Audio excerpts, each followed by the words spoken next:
penegak hukum di Indonesia mau berwibawa, dicatat dalam sejarah, ya jangan bermata tajam ke bawah, tumpul ke atas. Sama lawan tajam, sama kawan tidak. Berapa banyak kerumunan yang ada di Indonesia yang ternyata orangnya tidak ditangkap penjara. Saya, Tengku Zulkarnain, merasa sangat prihatin atas kejadian ini. Bukan melawan hukum. Sama sekali tidak ada keinginan kita untuk melawan hukum.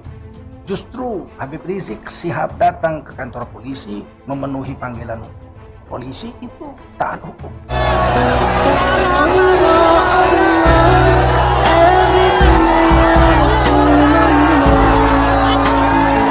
Hukum itu diperlukan untuk membuat tentram masyarakat. Hukum itu mendidik, bukan membidik orang yang dianggap musuh atau lawan politik.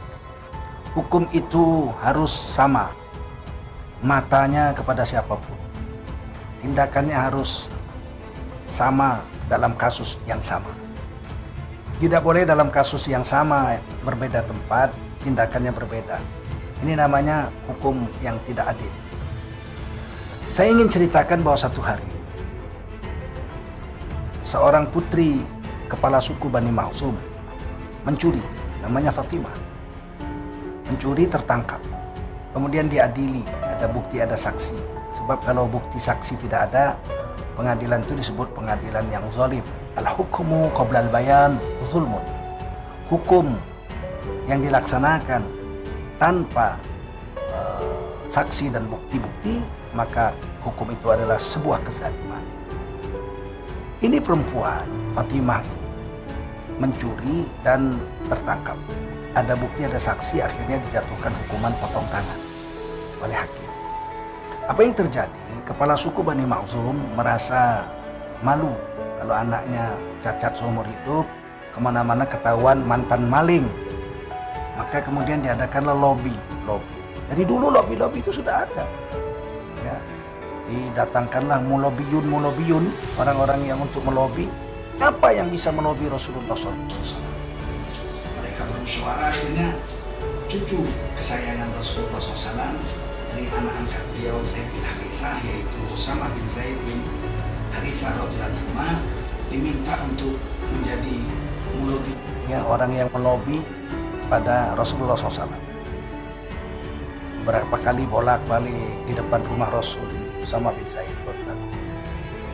Akhirnya Rasulullah memanggil cucunya ini, "Wahai Usama, mari masuk, ada apa?"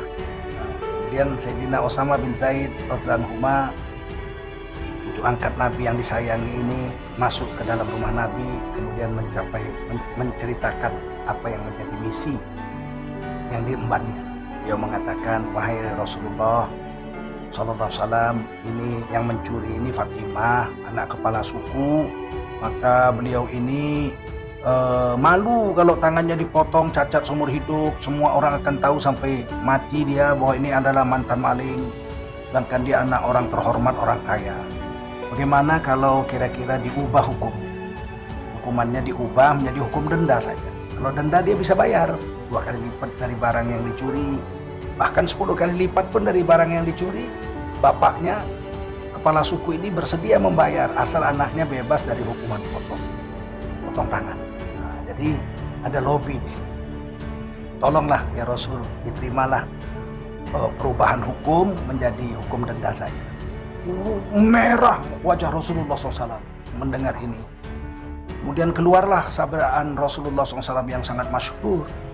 Baginda Rasulullah bersabda, "Lau syaraqat Fatimah laqata'tu yadaha." Andai kata Fatimah binti Muhammad, Rasulullah SAW, mencuri, dia akan dijatuhi hukuman potong tangan, dan pasti aku sendiri yang akan menjadi algojo untuk memotong tangannya. Laqata'tu yadaha. Aku sendiri pasti akan memotong tangan anakku, putriku kesayanganku, kalau memang dia mencuri. Ada bukti, ada saksi.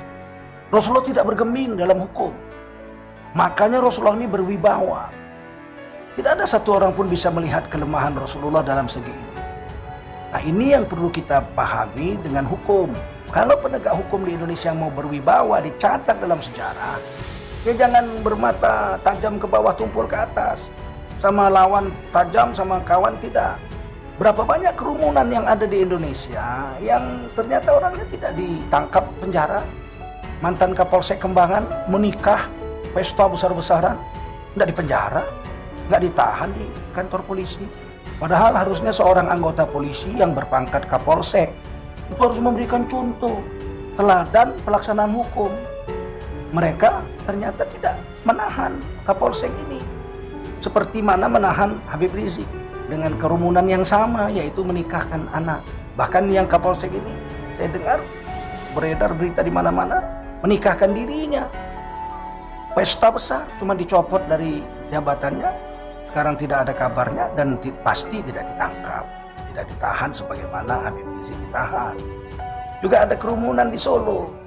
Oh, itu kerumunan urusan Bawaslu karena belum terjadi pelaksanaan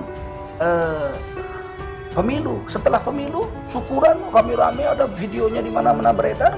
Itu nggak dipanggil, nggak ditahan juga. Oh, itu urusan Bawaslu. Nah, ini kan urusan Pemda.